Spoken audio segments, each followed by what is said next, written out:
guys, Mary's here. Welcome to our showcase of the Thousand Suns Army, a truly magical force. These guys are like a wizard party on the tabletop, with lots of spellcasters and magical vibes. The girls mentioned that painting this army was a very enjoyable experience, and they would gladly tackle it again. One standout feature of this army is the metallics, which have been executed in a highly contrasting manner. The team applied very sharp highlights and very dark shadows. The flame color of the bases varies depending on the character's status. Turquoise flames for characters and orange for the rest. Commanders have been distinguished by the color of their armor, which is white.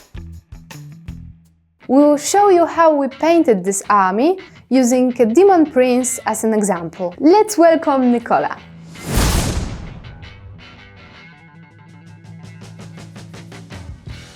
As a reference for wings, I've got a picture of some eagle or something, and I will try to achieve a similar look. We begin by painting the wings with a sandy color overall. This serves as a base color. Next, I take raw umber and paint the wingtips with it. I add Sienna to raw umber and focus on painting just the tips of the feathers. Taking white ink, I lighten the smallest feathers.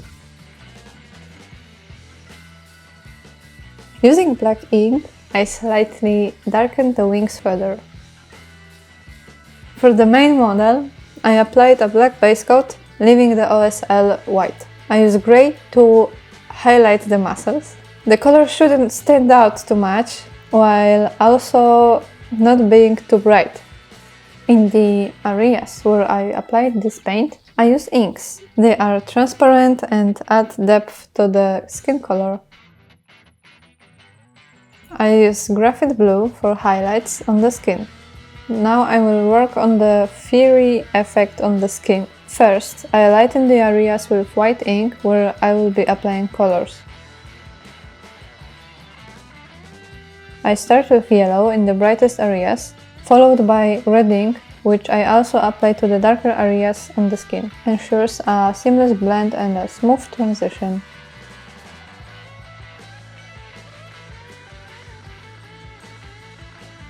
I apply metallics over a black base coat as they tend to look best that way. The first metallic shade is a dark brown. Following that, I lighten it with dwarf gold as a main color. And finally, I add Moonstone Alchemy, concentrating only on the most prominent highlights. Now I use muted grey ink to darken the shadows and change some shades of highlights.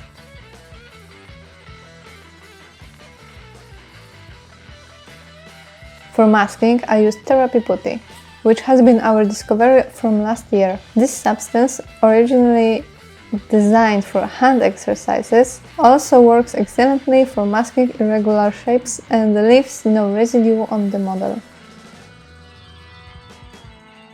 This is the result after the airbrushing. It's best to start by painting with acrylics in areas where airbrush wasn't applied, such as small metallic elements, or adding a touch of white on highlights. Barbara slightly mixed up the order, but it doesn't matter because she applied acrylics in areas that hadn't been painted with oils yet. Acrylics are applied only on the varnished oil. In the most crucial shadows, she applies a wash more broadly. She chooses dark points and deepens the shadows. Now she highlights the areas where the OSL casts light on the character.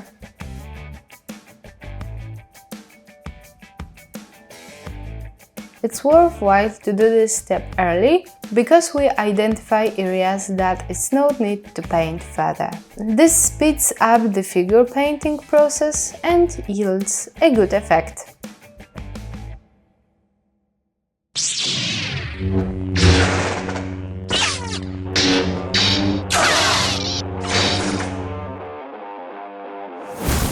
Now we want to show you how colored light affects the surrounding colors. This simple and fun experiment with lamps can create a magical atmosphere. Pay attention to the distance of the glowing object from the body. It affects the color change of the surface. Lighting distorts color in a much larger area than you might think. Light disperses, creating varying intensity. It also matters whether the colored light falls on a bright or dark object. Take a close look. It's crucial if you want to introduce OSL to your miniature.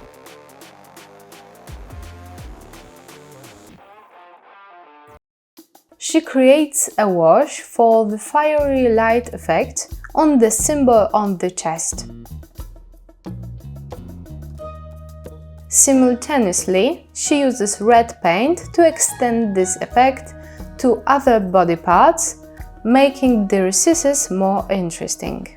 For example, the bends of the legs, stomach and tail. Barbara blends the colors to create a smooth transition between shades. She also covers other small details where the airbrush couldn't reach.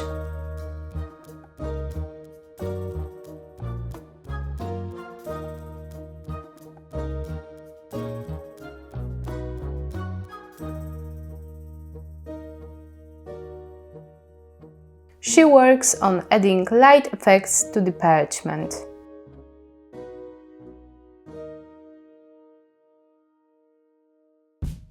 When painting minis, you must imagine light sources to achieve realistic color blending. Ordinary light can help create a certain atmosphere. Take a closer look at how light behaves on the protrusions of the body. The intensity of light is also crucial, as it can significantly alter the color of an object. There's a reason why we start by painting the center of the miniature. This allows us to hold the mini by protruding elements without rubbing off the oil paint, though it needs to be done carefully as acrylic paint can also be erased. The scale of the model is not without significance. The Demon Prince is twice as small as Magnus, making it more challenging to paint the same details and achieving a similar level of intricacy. Magnus also has a more prominent chest, making the fiery effect more spectacular. When painting light effects, it's advisable to start from the brightest tones and work towards the darkest. White paint is easy to dirty, making it challenging to achieve intense light.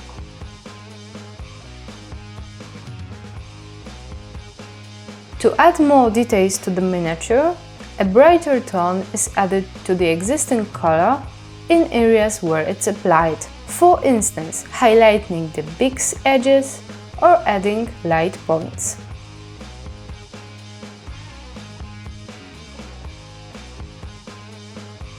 Dealing with such complex shapes, Barbara selects the most visible surfaces and applies rich blending. Less visible surfaces have fewer details, and it doesn't make sense to paint them precisely as they are hard to see and challenging to reach with a brush. This approach creates depth, emphasizing the contrast of details.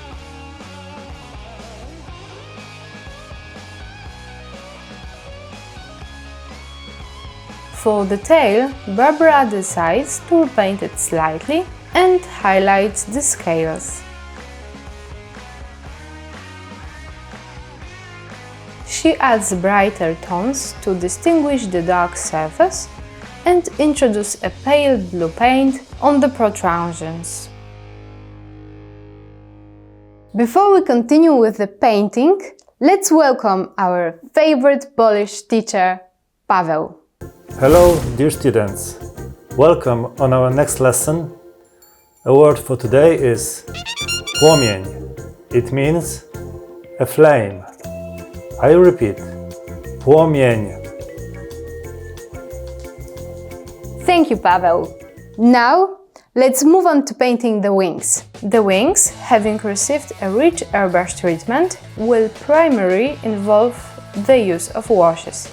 Similar to the model, we start by highlighting the light effect. Using a darker paint, Barbara works to reach the recesses between the feathers.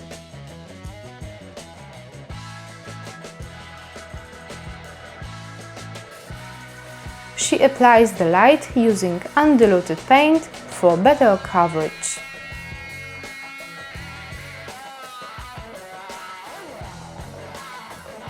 The wings have varying reflections under different lighting conditions, allowing the applications of various wash colors. Barbara mixed half of the colors on her palette and applied it as a wash.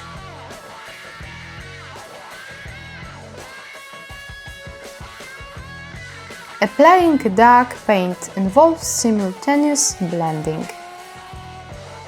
Here she dilutes the paint not with turpentine, but with glossy retouching varnish made of damar resin. This is done to ensure that the paint dries with a glossy finish, maintaining consistency with the metallic paint.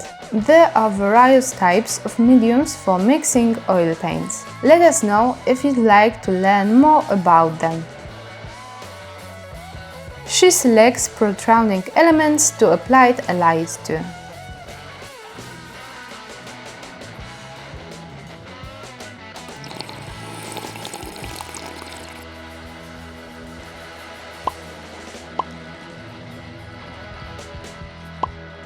The color of the flame, merging with the sword, is white, transitioning to a darker green as it goes higher.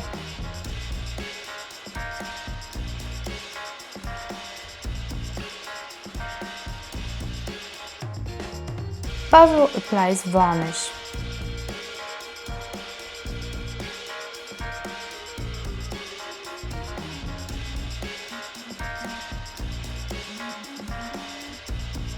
Now we can paint with acrylics. The brush she's using is definitely thinner.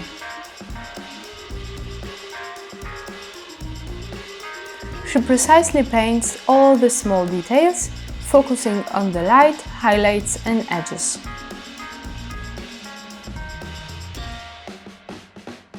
Metallic elements previously only had an oil wash, so now she finishes them with acrylics. Emphasizing the edges, she applies a thin layer of light metallics, progressing to the brightest. For the base, Barbara applies a purple wash.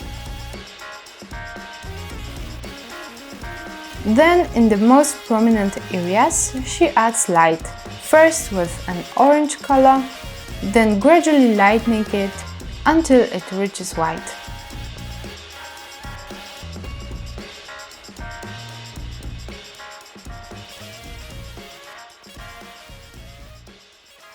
And the process is done. Let's see how the finished demon prince looks.